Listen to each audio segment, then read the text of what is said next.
Muy buenos días a todos y a todas, siendo absolutamente puntuales y agradeciendo sobre todo la puntualidad de ustedes al haber aceptado esta invitación. Pues les damos la bienvenida a este webinar, a este Lemetre Webinars que hemos denominado las entidades sin ánimo de lucro en Bogotá y su implementación del programa de transparencia y ética empresarial. Yo soy Mauricio Romero, hago parte del equipo de Lemetre Consultores y quiero presentarles a las personas que van a estar hoy acompañándonos en este seminario que espero que resuelva dudas, inquietudes acerca de la implementación de este programa. Muchas ESAL se dieron cuenta también de este requerimiento, o más bien de este llamado, la invitación de la Secretaría Jurídica Distrital de la Alcaldía Mayor de Bogotá para implementar esta cultura de transparencia y ética que es absolutamente importante y que pues tendría que ver muchísimo con el sentido de las entidades sin ánimo de lucro.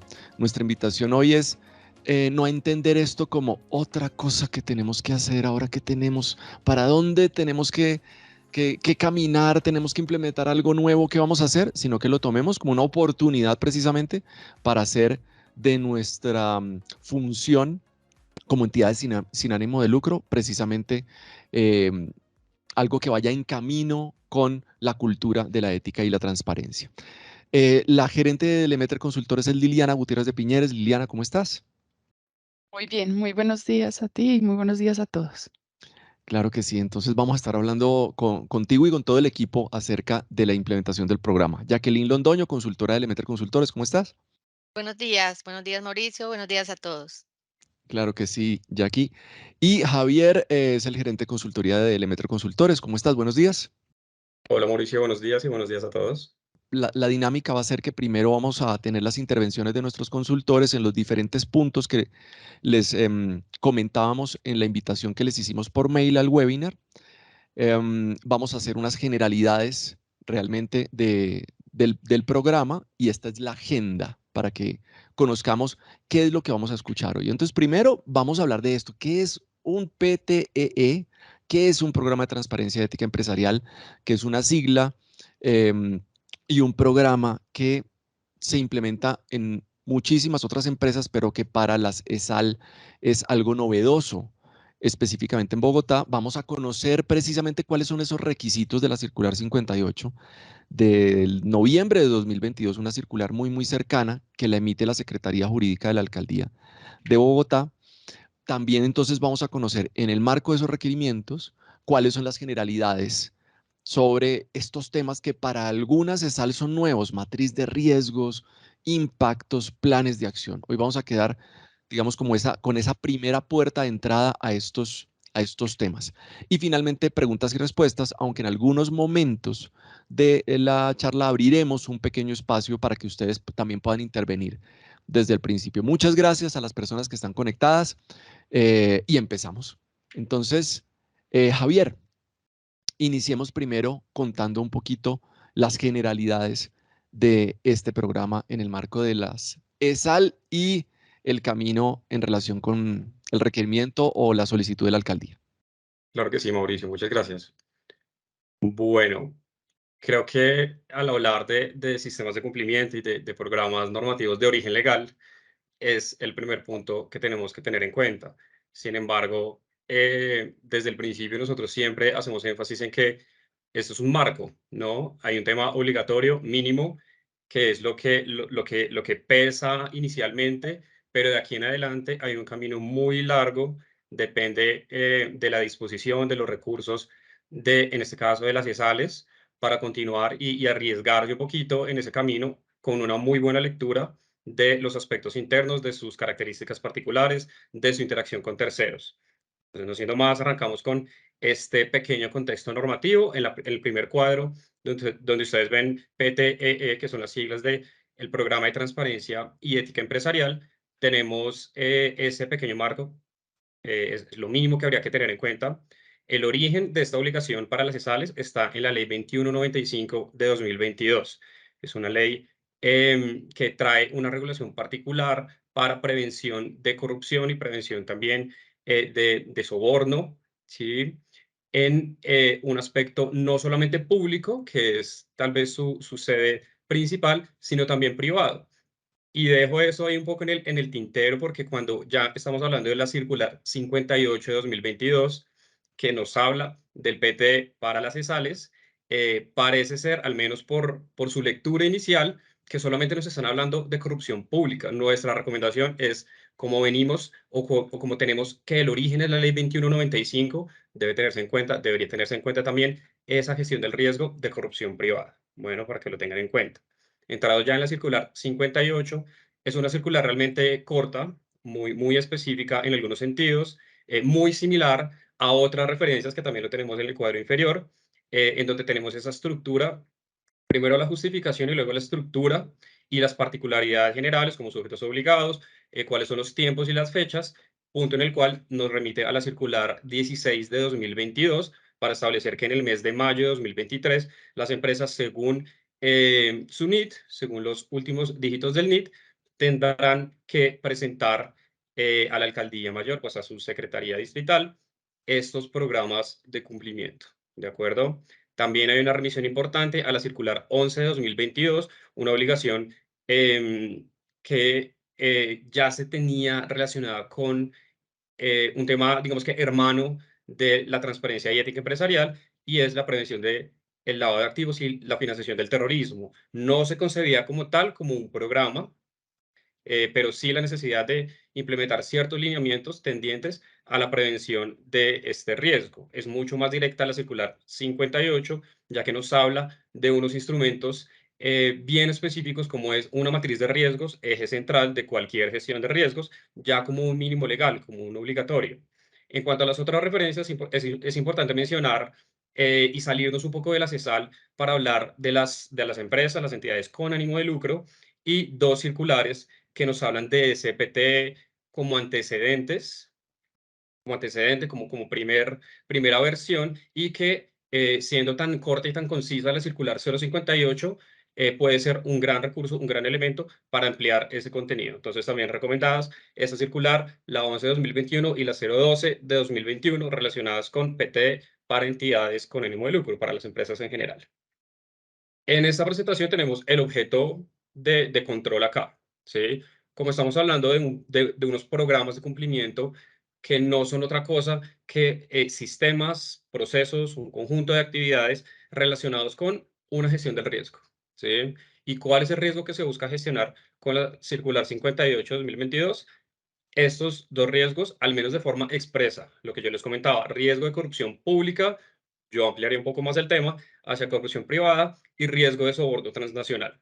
Pero así como está dispuesto en la circular, básicamente tenemos que estar pendientes de esa interacción con lo público, con un funcionario, con una entidad o con intermediarios, ¿sí? Que a su vez tengan que representar a la ESAL o realizar alguna gestión para la ESAL con estos terceros, con estas contrapartes, ¿de acuerdo? Para el tema de riesgo de soborno transnacional, básicamente el tema es cruzar las fronteras, tener eventualmente una interacción con un funcionario público extranjero o con intermediarios directamente que a su vez tengan que realizar alguna gestión con lo público. Es allí donde se pueden encontrar una cantidad de casos, una cantidad de eventos, que es lo que se busca prevenir, ¿sí? Definitivamente hay más doctrina, hay más noticias, hay más información en medios de comunicación sobre corrupción privada, de manera pues que es mucho más sencillo hacer esa gestión de riesgos, pero el énfasis, al menos expreso, que se le da en esta circular es hacia las conductas que ustedes están viendo en la presentación, ¿de acuerdo? Si nos vamos a desestructurar un poco más esas conductas, vamos a tener en cuenta un detalle, y es que cuando hablamos de riesgo de corrupción no hablamos de un delito de resultado, ¿sí? El mero ofrecimiento, la mera propuesta o que tienda a desviar esos recursos públicos o esos objetivos de la organización, cuando hablamos de corrupción privada, configuran estos hechos y son lo que tiene que estar en esa sombrilla, en esa matriz de riesgos, con unas medidas de control suficientes y necesarias para esa prevención, para ese cumplimiento del objetivo de los programas de cumplimiento. Eso es un proceso, no tiene que verse como una obligación más, es un proceso transversal a todas las organizaciones. Hay que encontrar el punto donde se puede conectar, donde se debe conectar con esas actividades, y ese es, digamos que sería el ejercicio o el orden, el derecho para hacer ese ejercicio. Nosotros tenemos comprendidos unos ejes específicos, podemos traer una sombrilla mucho más amplia, pero lo más importante es hablar de prevención. Aquí el enfoque, y yo creo que es un enfoque jurídico que cambia totalmente, ya no estamos para apagar incendios, hablando un poco de los abogados en mi caso, sino para construir fórmulas de prevención. Por eso hablamos de programas de sistemas de carácter preventivo. En la medida que conocemos las organizaciones, conocemos el contexto de riesgo, empezamos a hablar de prevención. Una vez tenemos ese componente de prevención, podemos avanzar con acción, que es el que está en la parte inferior. Todas las medidas de prevención que se requieran, las vamos a implementar en ese punto. Y finalmente, un tema que también es un poco transversal, en la prevención hay detección, en la acción hay detección. Tenemos muy claro cuál es el objetivo del control de riesgo. Ahora hay que aterrizar y dirigir esas acciones a la detección, ¿sí?, temprana, mediante alertas, mediante indicadores, mediante un conocimiento profundo de las contrapartes, de nuestra relación con las contrapartes, y ahí cerramos ese ciclo. Ahora hablemos un poco de nuestra metodología. Desde el EMETRE proponemos unos ejes para articular esos elementos mínimos que están en la norma y permitir también hablar de otros elementos que empezamos a tener como autorregulación, ya no necesariamente obligatorios. Entonces empezamos con un tema de gobernanza, roles y responsabilidades. Nos apoyamos en esa gestión de roles y responsabilidades de la organización, pero dígase bien, aquí hay un punto muy importante, y es que si bien tenemos un tema de obligación legal, todos estos ejes que se supone ya deben estar avanzados en cualquier organización, una organización con ánimo de lucro, una organización sin fines de lucro, o inclusive entes sin persona jurídica, deben tener algo de este esquema. En cuanto a roles y responsabilidades, nos apoyaríamos en ese contenido existente, y si no, ahí viene el plus de estos programas de cumplimiento. Es un buen momento para pensar y formalizar muchos aspectos de gobernanza de las entidades, ¿de acuerdo? Lo mismo con gestión de riesgos, que es el siguiente componente. Vimos, no he dejado de hablar de riesgos, de enfoque de riesgos, es el eje de los programas de cumplimiento, es el eje del compliance que de alguna manera se ha hecho cada vez más común por su enfoque preventivo y por la eficacia de la gestión de riesgos. El siguiente componente es estandarización, tiene que ver con llevar todos esos lineamientos, todas esas decisiones que se han tomado a, a una materialización. Principalmente son documentos, pero nos gusta hablar más de cultura, ¿de acuerdo? Los documentos no son suficientes, hay que llevar esto a acciones y a cumplimiento de esos compromisos. Enseguida tenemos creación de cultura y comunicaciones, un poco de lo que les estoy hablando, pero si no se difunde, si no se crean elementos y acciones para comunicarlo, para transmitirlo, se va a quedar en el papel y se va a quedar engavetado, ¿de acuerdo? El siguiente elemento es evaluación y medición. Lo que no se mide no se puede mejorar, y eso no es un término jurídico, sino es un tema de administración, un tema de todos los días y de todos los procesos de las organizaciones. El siguiente, acciones preventivas y correctivas. De todo este ejercicio, en lo que llevamos del ciclo, van a haber muchísimos compromisos, muchísimas acciones. En este momento es el punto donde, a través de planificación, de cronograma, de proyecciones, de asignación de roles y responsabilidades, vamos a definir el orden de esas acciones. Y finalmente, esto no es un tema hermético, es un tema de un ecosistema de cumplimiento. Así debería funcionar. Debería haber comunicación entre las distintas ESALes, pues porque tienen características particulares, están ubicadas en un sector, se están comunicando continuamente con otras entidades, pero también con otras empresas. Ahí es donde se debe buscar también esa comunicación y compartir ese esfuerzo de cumplimiento, y asimismo nutrirse del esfuerzo de cumplimiento de otras entidades. Entonces, con eso cerramos ya el ciclo del EMETRE, no tanto de la norma. Esto no lo van a encontrar en la norma, pero sí son ideas que pueden aplicar en ese esfuerzo de implementación. Perfecto, gracias Javier por esta introducción. Vamos entonces, Jacqueline, a entrar en materia. ¿Qué es lo que nos dice esta circular? ¿Cuáles son las diferencias? ¿Hay terminologías nuevas que PTEI, PTES, integral, simple, qué significa y cuáles son las dudas que podríamos ir resolviendo? Entonces, Jacqueline, bienvenida y te escuchamos. Gracias, Mauro. Claro que sí. Bueno, con respecto a los requisitos generales de la circular 58, se hace una diferenciación de un PT integral, es un programa de ética y transparencia integral, y un programa de ética y transparencia simplificado. Esto depende del número de activos que tenga cada ESAL. Si tiene activos inferiores a 1.000 salarios mínimos legales vigentes, aplica un PT simple. Si tiene activos superiores a ello, aplica un PT integral. Enmarcando todos estos requisitos en la metodología de Lemaitre, vamos a abordarlas cada uno en los aspectos que mencionó Javier. Con relación a la gobernanza, ¿qué nos dice en los requisitos? Tenemos la CESAL, tienen unos órganos sociales que corresponden al máximo órgano social, a la junta directiva, que pueden ser junta de fundadores, comité administrativo, está el representante legal y la dirección ejecutiva. ¿Qué se pretende? Que el programa de ética y transparencia sea aprobado por el máximo órgano de la ESAL y que a partir de allí se den los lineamientos para que se trabaje con una cultura de legalidad e integridad. Se defina esa política de cumplimiento, que es ese compromiso de la entidad de que todas sus iniciativas, todas sus operaciones se realicen de manera ética, transparente, honesta y a su vez también ofrezcan como ese respaldo en todo este programa. Para el UNESAL no es obligatorio un oficial de cumplimiento, sin embargo, se considera una buena práctica, pero sí menciona que debe haber un responsable de implementar y garantizar el cumplimiento de este programa como tal. El encargado de cumplimiento no puede ser el representante legal, ni el revisor fiscal, ni pertenecer a los órganos de administración. Esto para un PT integral.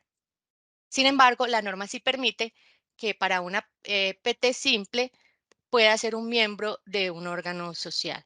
Este nombramiento como tal o esta responsabilidad debe ser reportado a la autoridad competente, en este caso a la Secretaría Distrital. Continuamos con nuestra metodología en esta parte, el tema de gestión de riesgo. Lo mencionaba Javier, muy importante, este es el eje principal del programa. ¿Con qué finalidad es una gestión de riesgo? ¿Cuál es la finalidad? Impedir la posible utilización de la entidad por parte de administradores, los colaboradores, los asociados, terceros, para actividades ilegales, para actos de corrupción, soborno transnacional. Para ello también se utiliza una matriz de riesgo. Esta es nuestra herramienta para que se puedan identificar, evaluar estos riesgos y a su vez asignar controles. ¿Para qué se asignan controles? Para mitigar estos riesgos. También se definen planes de acciones. En el caso de que el control no sea lo suficientemente robusto o fuerte, se definen unos planes de acción con el fin de que se pueda cumplir ese objetivo de minimizar ese riesgo. Con relación a la estandarización, aquí va todo lo que tiene que ver con los lineamientos, las políticas, los procedimientos. La norma exige estos puntos en particular. Uno es la política de cumplimiento, que debe ser cumplido por el PT simple y el PT integral, que es esa manifestación, esa declaración por parte de la administración, por parte de los órganos de la entidad, de que las operaciones, todas las actividades que se realizan están alineados con esa cultura de transparencia, de ética, de honestidad y a su vez también ofrecer ese respaldo en la gestión de riesgos. La matriz de riesgos, como les mencionaba, es una herramienta importantísima para esta gestión. Se debe definir una política que son esos lineamientos y esas directrices para esa gestión y administración del riesgo. También hay un punto importante que es el mecanismo de debida diligencia. La norma nos pide que debemos verificar el origen de los recursos de donantes o cooperantes. ¿Y qué es una debida diligencia? En resumen, es cómo conozco yo la contraparte o el tercero con el cual me estoy relacionando, que puede ser un proveedor, un cliente, un empleado, puede ser una contraparte, también, pues ustedes que en algunas de las organizaciones se se dan donaciones, entonces conocer el origen de los recursos de esa donación y quién está realizando esa donación. Esto es muy importante para el tema de la gestión de riesgos. También un mecanismo y normas de autocontrol y auditoría. Lo que estaba mencionando ahorita Javier, esto es un sistema, nosotros lo consideramos un sistema vivo, entonces realmente se implementa, pero debemos estar haciendo esa verificación, ese monitoreo, y la norma aquí es muy enfática cuando habla de validar la contabilidad, los soportes de todas las operaciones que se puedan realizar. Entonces, por eso aquí también es muy importante el tema de auditar todos estos procesos. También tenemos el canal de denuncias. El canal de denuncias podemos tener un mecanismo, ya sea por una línea telefónica, un correo electrónico, en el cual una persona pueda llamar a denunciar algún acto que no está alineado con las políticas de la organización con relación a este programa. Este canal de denuncia debe garantizar la confidencialidad de este funcionario, de este tercero que está haciendo la denuncia, y no se deben tomar tampoco represalias contra esta persona y se deben garantizar pues todas sus condiciones. Y también, muy importante, el mecanismo de archivo y conservación de documentos, tanto para el programa como tal y para todas las operaciones que se generen de donaciones y todas las operaciones y transacciones contables. La norma hay una diferenciación en cuanto al tema de los procedimientos a implementar en cada uno de ellos para el PT simple con relación a todos estos puntos que les acabo de mencionar. Habla de procedimientos para la ejecución del programa e instrumentos de cumplimiento para todos estos y implementar unos controles de riesgos. Para el PT integral da un punto adicional que son esos protocolos para la entrega y ofrecimiento de regalos o beneficios a terceros. También para autorización o reconocimiento a cualquier persona de gastos relacionados con actividades de entrenamiento, alimentación, hospedaje, esos beneficios que se dan cuando también se puede tener algún evento o algún patrocinio. Y el tema de contribuciones políticas de cualquier naturaleza. ¿Esto con qué fin? Con el fin de garantizar que ningún empleado, ningún tercero va a ser influenciado para favorecer a un tercero por un beneficio o un regalo que se ofrezca. Entonces, esto es muy importante. La norma lo especifica que debe quedar claro en los protocolos de PT integral. Un punto también muy importante es la cultura de organización. Como pueden observar, estamos enmarcando en cada uno de los pasos de la metodología LEMETRE estos requisitos que nos pide la norma. La norma nos habla de que se debe implementar un mecanismo de divulgación y seguimiento del programa. Esto aplica tanto para una PT simple como una PT integral. No puede quedar esto solamente en papel, no puede quedar solamente en el máximo órgano o en el representante legal.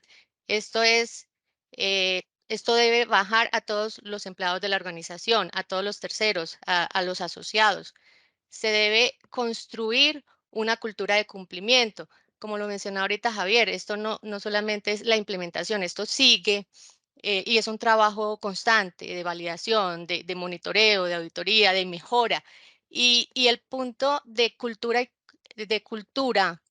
de capacitación al empleado, ellos deben estar concientizados de trabajar, de que cada una de sus operaciones, cada una de las actividades que realizan están bajo ese concepto de gestión de riesgos, porque con ellos es que se va a lograr el objetivo del programa como tal, que es proteger a la entidad. Y por último, dentro de estos pasos de la metodología tenemos la auditoría y el monitoreo, que la norma es clara cuando habla de mecanismos de norma y normas de autocontrol y auditoría, que aplica para ambas esas acciones para verificar la fidelidad de la contabilidad, eh, realizar ejercicios de inspección, esos ejercicios de auditoría, aquí es importante implementar un plan de auditoría para que se cumpla durante el año, se emitan unos informes y a partir de allí se puedan implementar las acciones de mejora con relación a esos hallazgos. También se define la socialización del canal de denuncias, como les había mencionado. Esto hace parte también, lo debe implementar una PT simple y una PT integral. Para este punto hay algo adicional para el PT integral, que es la definición de los deberes específicos de las personas que están expuestas al riesgo. Entonces, se deben definir esas responsabilidades y pues en la política cuáles van a ser esas directrices. Y también establecer un procedimiento interno de investigación y sanción que respecte las garantías procesales y las normas laborales para las personas que de alguna manera son son detectadas con alguna posible infracción. Entonces se debe definir cuál va a ser ese protocolo como tal. Esto también está alineado al canal de denuncia. Si alguien denuncia, entonces, ¿cuál es el paso a seguir? ¿Cuáles son los tiempos que se van a tomar para realizar las investigaciones? ¿Cuál va a ser ese protocolo? Y obviamente aquí, muy importante, garantizar la confidencialidad de las personas que denuncian. Esto es lo que les quería contar con relación a cada uno de los requisitos que nos exige la norma. Muchas gracias. Perfecto, Jacqueline, muchas gracias y muchas gracias también a todas las personas que están participando en la casilla de preguntas y respuestas. Ahí hemos estado respondiendo sus inquietudes. Hay personas que tienen acá preguntas, por ejemplo, dice, para conocer el origen de los recursos de esa donación que mencionan, ¿es suficiente con que nos firmen una certificación de origen de recursos que nos donan? No sé si alguno de los consultores nos quiere responder. Liliana. Sí, yo le había respondido que no.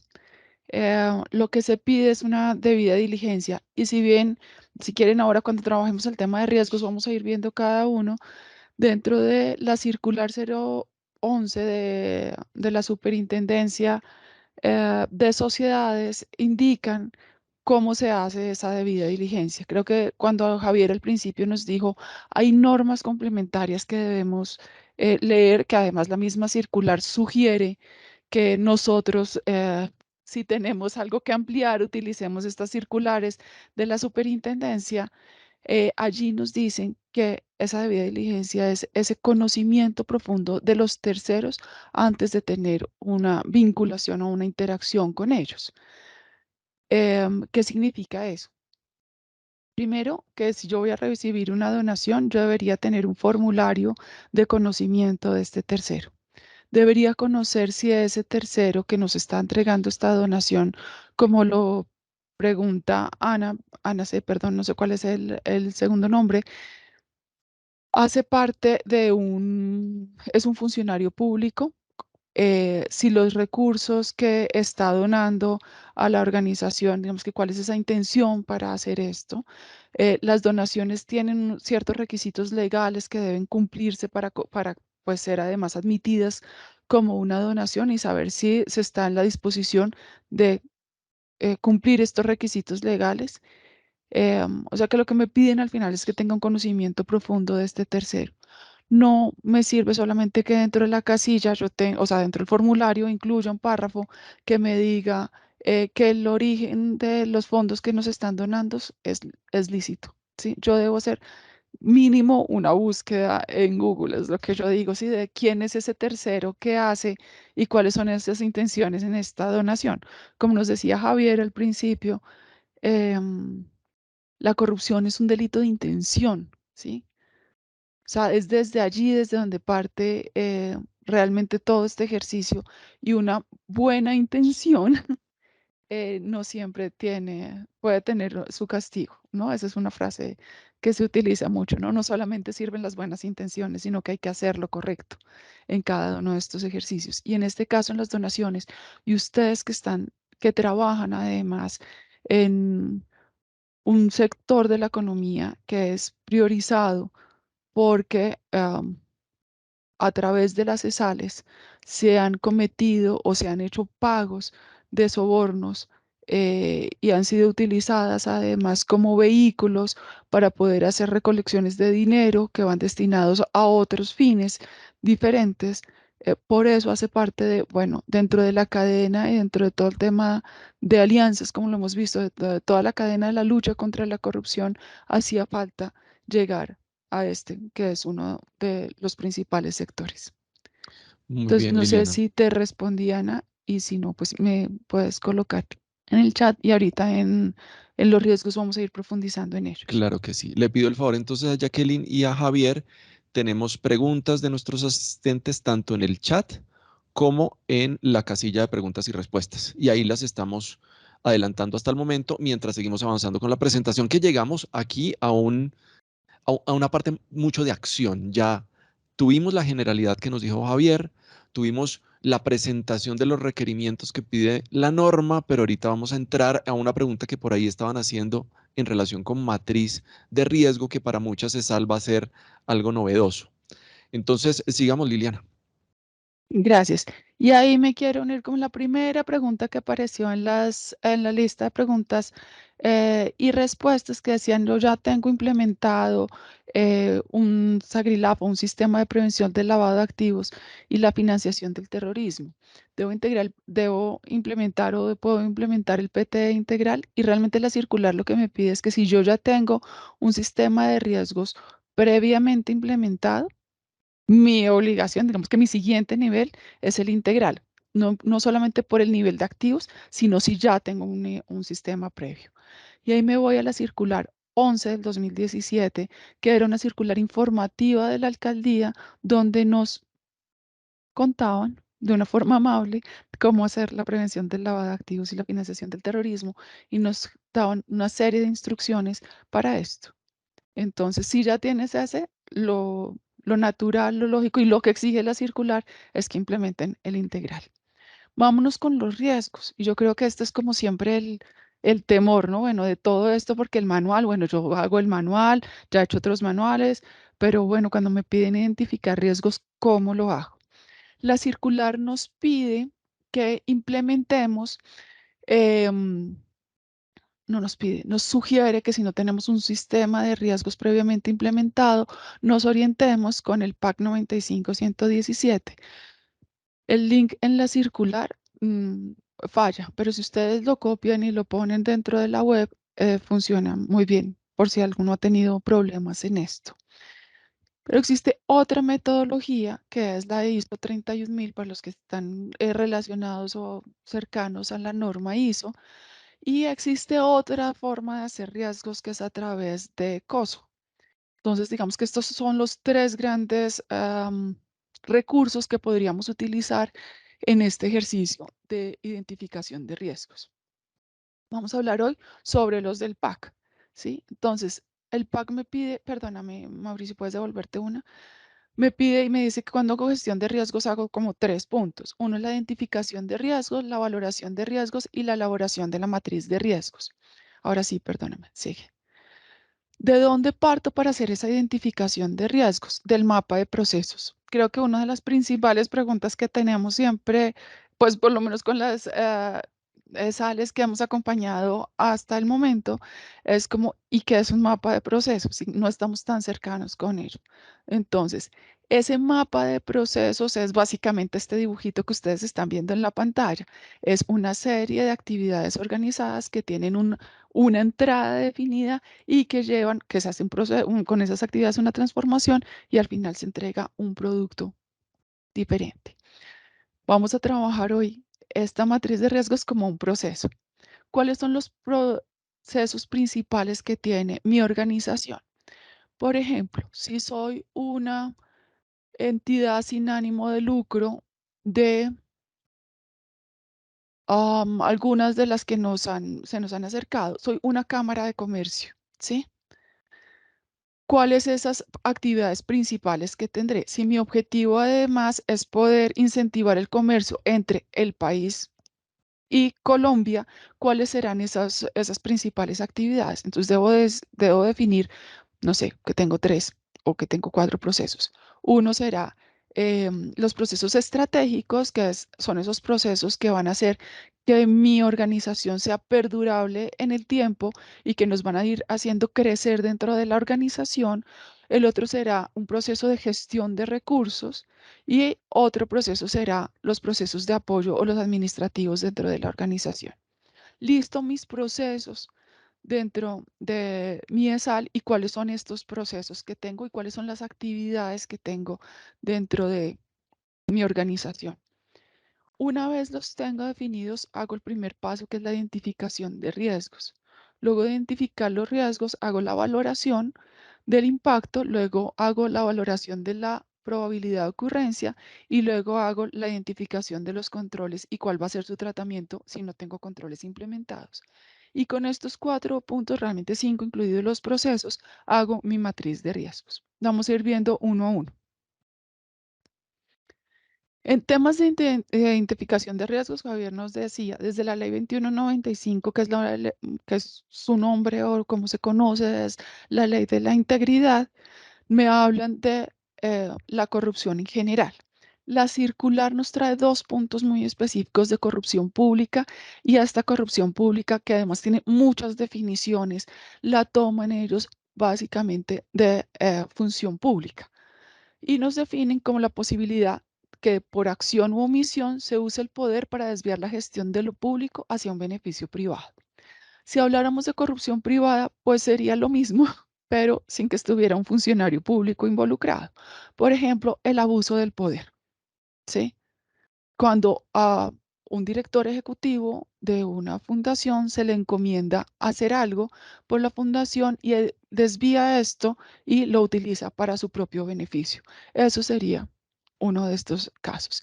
Y cuando hablamos de soborno transnacional, lo que estamos hablando es de corrupción pública, pero como nos dijo Javier, y solo para recordarlo, cruzamos la frontera. Es cuando se involucra dentro de este ejercicio un funcionario público del exterior. Sigue, por favor. ¿Cuáles son esos principales tipos o las tipologías de corrupción que nosotros hemos identificado a las que ustedes como ESALes están más expuestas? La primera será el tráfico de influencias. El tráfico de influencias en general, si hablamos de corrupción pública, será con funcionarios públicos. Para este tráfico de influencias, ¿cuál será ese control clave que debemos tener dentro de nuestra SAL? Dentro de el PTE integral nos pide que tengamos un protocolo de conflictos para el manejo del conflicto de interés. Realmente eso es lo que está ayudándonos es a prevenir este riesgo de tráfico de influencias. Entonces debo identificar dentro de mis procesos en la organización cuáles de esos procesos están más expuestos a este tráfico de influencias. ¿Sí? No todos tienen el poder de influir de diferentes formas. Sigue, Mauricio. Son solo ejemplos, ¿no? Vamos a darles 5 ejemplos como de los principales que vemos, pero puede haber muchísimos más y lo importante es que ustedes dentro de cada una de sus organizaciones pues los encuentre y los defina. El siguiente, nos hablan de que debemos tener un protocolo para regalos y hospitalidades y otro protocolo para todo el tema de gastos de viaje, de entretenimiento. ¿Para qué es eso? O sea, ¿cuál es el riesgo que está detrás de una invitación? Pues es generar o tener una influencia indebida sobre un tercero para que éste haga o deje de hacer algo en mi beneficio. Pues para que empecemos a pensar que la corrupción no solamente es para que haga, sino, por ejemplo, cuando se paga a un policía para que no nos ponga una multa. Entonces ahí estoy cometiendo un acto de corrupción para que no haga algo que es propio de su función y al lo cual pues debía hacerlo.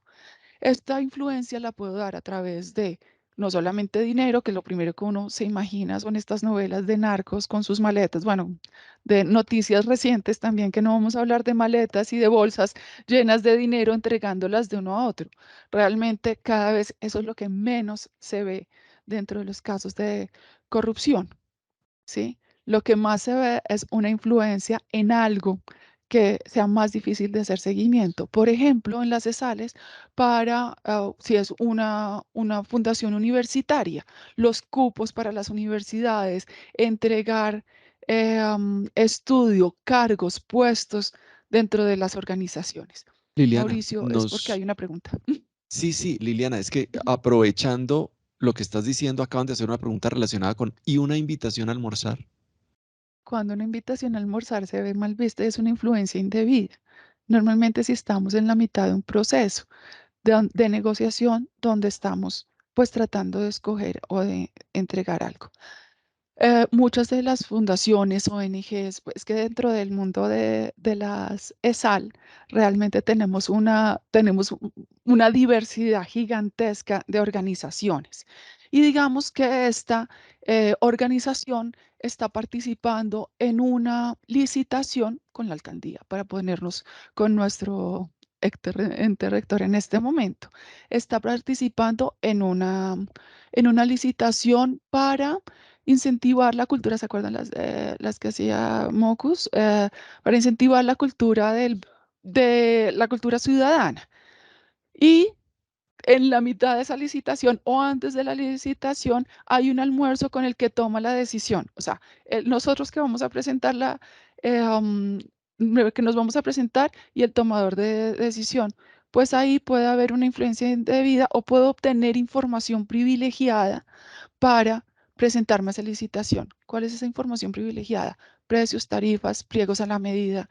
Dentro de esto, pues está todo el universo de la corrupción. Entonces, ¿cuándo está mal visto ese almuerzo? Pues cuando es para obtener información a la cual yo no debería tener acceso. O si estamos en la mitad de ese proceso.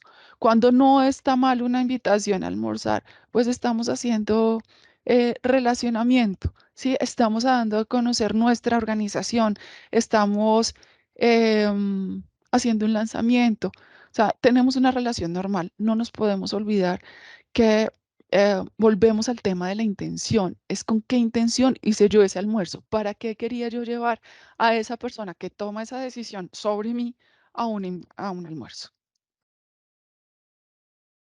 Loli, no sabemos. Todo podría suceder si se amplían o no se amplían los plazos. Nosotros creeríamos que no. Y realmente yo creo que se puede hacer de aquí a mayo la implementación. Y estoy segura que muchos de ustedes además tienen organizaciones que tienen otros sistemas sobre los cuales se pueden apalancar. Mauro, por favor, sigue, porque además creo que estamos súper sobre el tiempo. Otra forma son las contribuciones políticas. Entonces, por eso me piden que tenga un protocolo que defina cómo manejo las contribuciones políticas. Em, Lamentablemente, algunos partidos políticos y algunos políticos utilizan a las fundaciones para obtener los recursos para sus campañas y pasan a través de una fundación. Las empresas pueden dar dinero a la fundación, entonces en una empresa sería una donación, además un gasto deducible, y la fundación lo que hace es entregar ese dinero a este funcionario público. Eso es además malversación de fondos.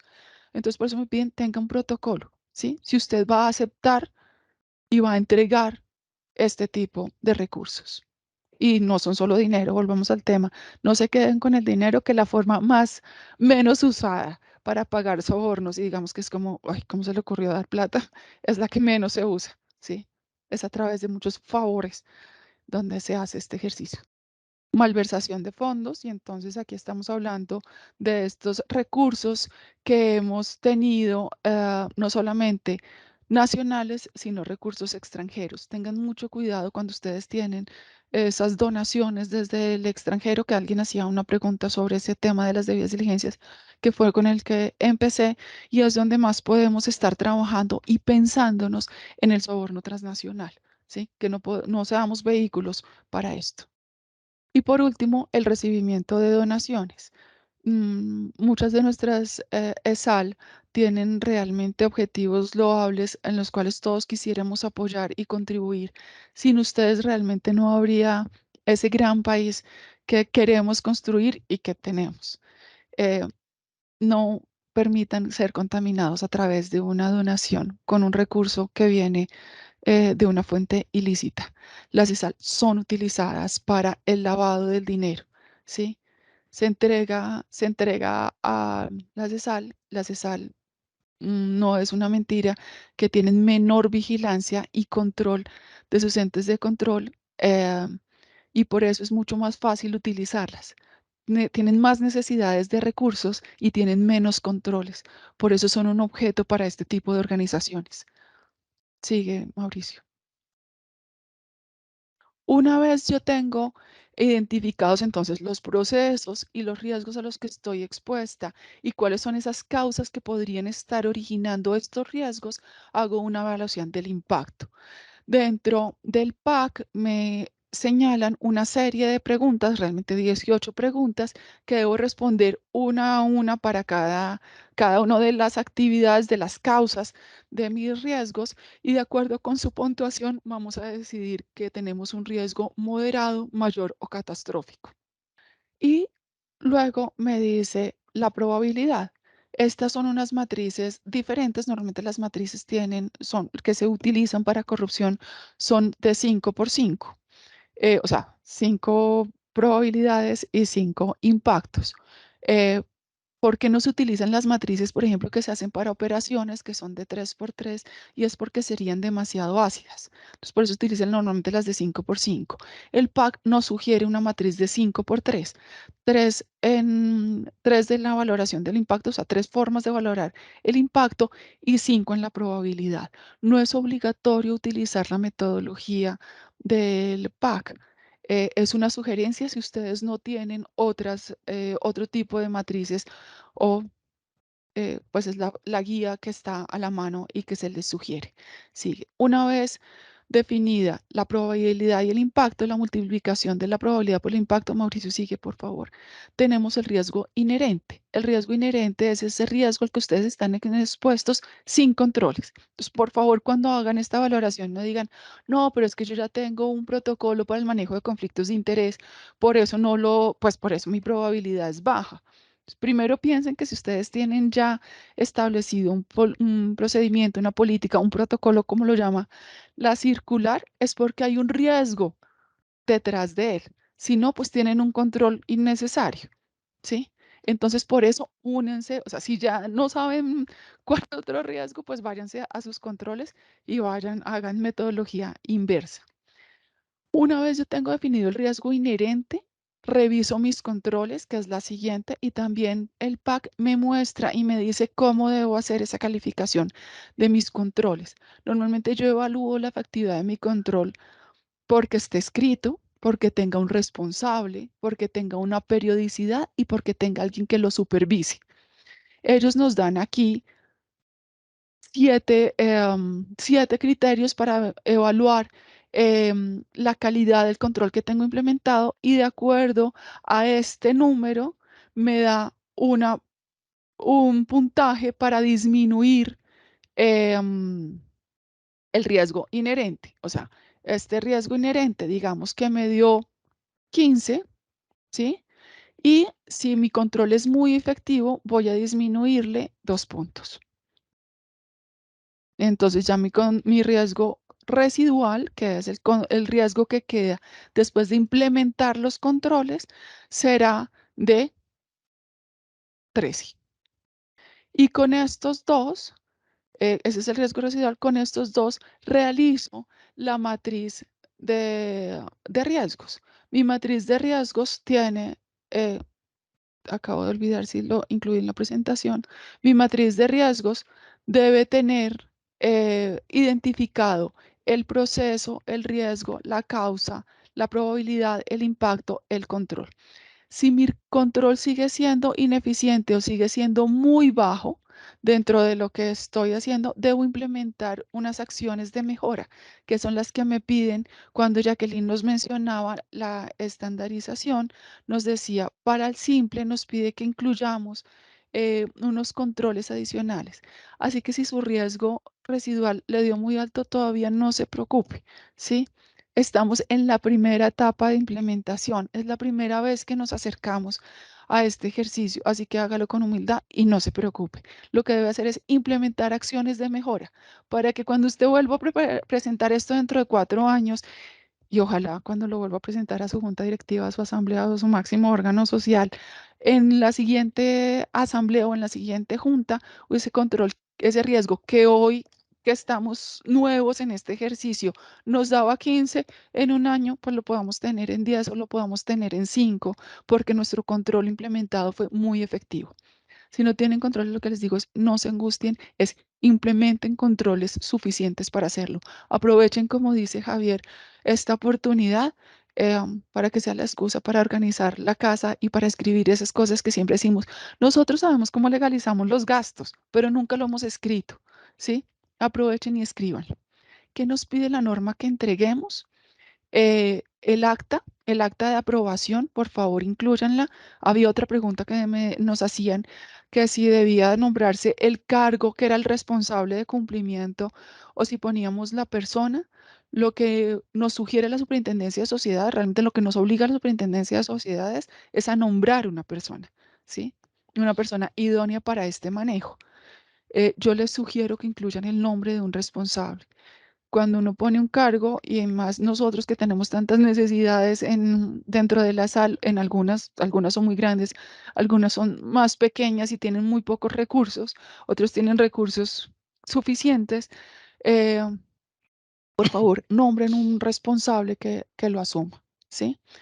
Luego en esa acta donde está el nombramiento y dentro del nombramiento incluyan ese responsable, debemos incluir la matriz de riesgos, el manual, la política y los protocolos para la integral que hayan decidido hacerlo. Ha habido una gran discusión si yo debería o no entregar la matriz de riesgos, porque normalmente mi matriz de riesgos es estratégica, ¿no? Pues yo ahí estoy como declarando y exponiéndome dentro del ejercicio. Si vemos cómo está redactada la circular, la matriz es parte integral del programa de transparencia y ética empresarial. Sí, es empresarial, pero debería de ser de sal. eh, yo la debería entregar por cómo está redactada. En otros ejercicios no se debería entregar. Nosotros seguimos haciendo las consultas con la alcaldía y una vez tengamos una respuesta específica sobre esto, pues se las comentaremos. Hoy como está escrita, sí se debe entregar. Y creo que 8:54 estamos así como sobre el tiempo. No sé si haya preguntas.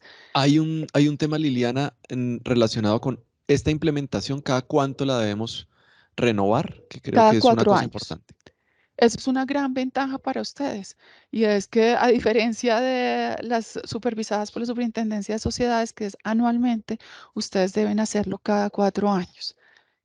No se tomen los 4 años para revisar su programa. Si lo implementan de verdad, no como una obligación legal, sino como una oportunidad realmente para hacer seguimiento y para crecer como organizaciones, estoy segura que van a tener la misma pasión que tenemos nosotros por lo que hacemos y van a estar haciendo sus revisiones periódicas sobre sus matrices, sobre sus protocolos, sobre lo que podría suceder. Eh, la acción natural es decir, no, yo no tengo ningún riesgo de corrupción, yo no estoy en esto, yo estoy en el sector, por ejemplo, educativo, no tengo nada dentro de este ejercicio.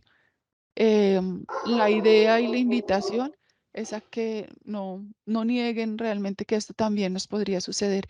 La corrupción nos toca a todos, ¿sí? Más en un país que tiene los índices como Colombia. Liliana, aprovechando los 4 minutos que nos quedan, aprovechando rápidamente, y si Javier o Jacqueline nos ayudan a contestar esto como rápido, es, por ejemplo, ¿se puede nombrar a un empleado o contratar a una persona nueva solo para esta función si no tenemos dinero para contratar a nadie más? No sé, Javier, ¿qué puedes responder rápidamente de esta? De acuerdo, eso es un tema que tiene que estar adecuado a los recursos y a esas características, a esa capacidad que tiene la organización.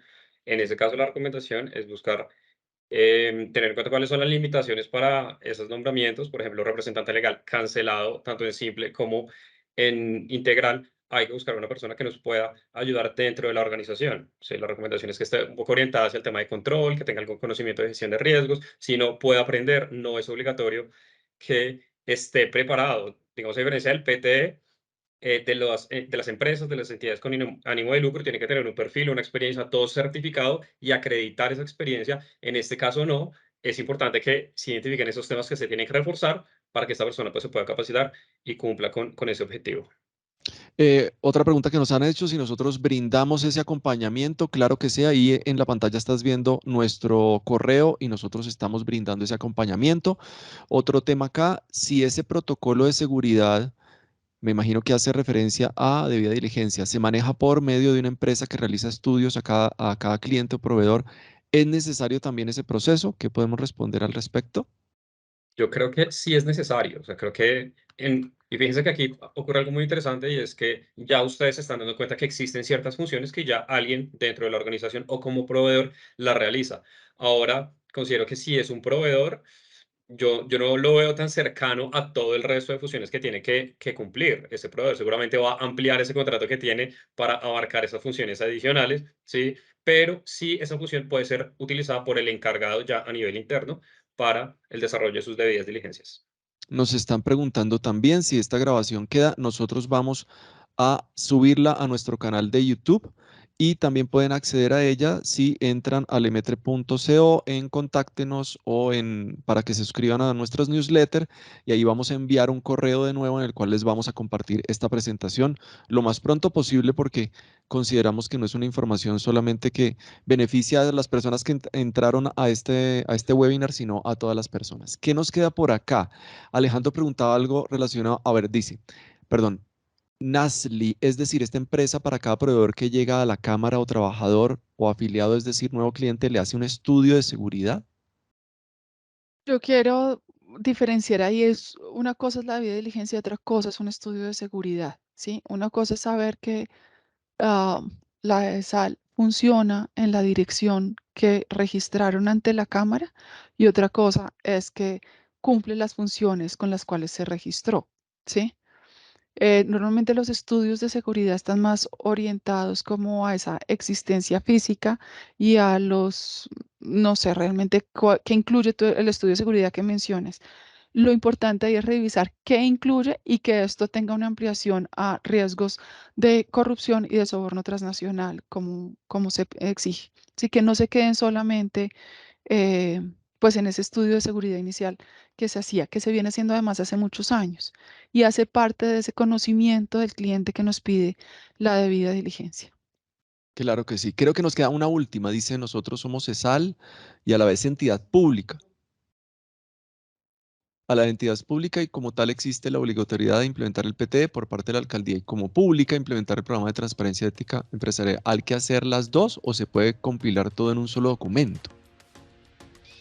Nuestra recomendación es por administración que tengan un documento que cumpla con las dos normas, que tengan un documento amplio que realmente los ayude a ambos. Y cuando digo por administración es que para el responsable de cumplimiento, para el oficial de cumplimiento, tener un documento separado para cada norma que debe cumplir, realmente lo que genera es un gran riesgo y es que con alguno deje de cumplir. ¿Sí? O sea, le quede algo por fuera.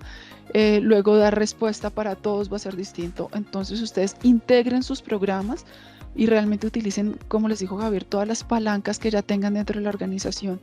Lo menos que se quiere es que esto sea un peso que no sea manejable. Háganlo para que agregue valor a ustedes y a sus organizaciones. Siendo las 9, creo, Mauricio. Vamos Qué pena cerrando. con las que nos quedaron. Pero siendo muy de cumplimiento y muy compliance, muchas gracias por aceptar esta invitación de viernes para conocer no solamente una norma, sino una oportunidad para que introduzcamos en nuestra actividad, que es muy loable, las entidades sin ánimo de lucro, pues una cultura de cumplimiento. Muchas gracias, Jacqueline, Javier y Liliana. Y muchas gracias a todos los que Muchas gracias. participaron. Gracias Y a por todos los abrirnos su puerta. asistentes. Gracias, luego. feliz día para Un todos. gusto. Hasta Hasta luego. Chao, chao.